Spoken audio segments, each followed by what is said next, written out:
In this video, you'll learn how to change the currency in Trust Wallet. This process allows you to view your balances and transactions in your preferred currency, making it easier to manage your assets. Start by opening your web browser and navigate into Google. Once the page loads, you will see the Google search bar prominently displayed. You will use this search bar to locate the Trust Wallet extension. Next, type in Trust Wallet extension in the search bar and press enter.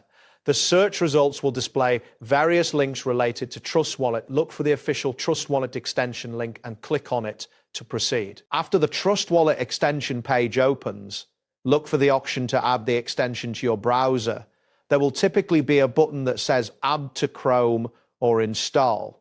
Click this button to add the Trust Wallet extension to your browser. Wait for the installation to complete, which may take a few moments. Once the installation is finished, locate the Trust Wallet extension icon in the upper right corner of your browser. Click on this icon to open the Trust Wallet interface. If prompted, you may need to sign into your account. After successfully signing in, look for a gear icon or the word Settings in the Trust Wallet interface.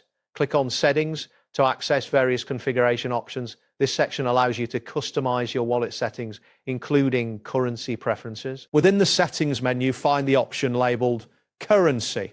This is where you can change your display currency, and a list of available currencies will appear for selection. From the list, select USD or your desired currency. After making your selection, you should see a confirmation message or currency displayed in the settings. This confirms that your currency preference has been updated successfully. Next, return to the main interface of Trust Wallet by clicking on the home icon. Once back on the main page, look for an option labeled Show Balance. Click on this to view your wallet balance displayed in the newly selected currency. That's it for this tutorial.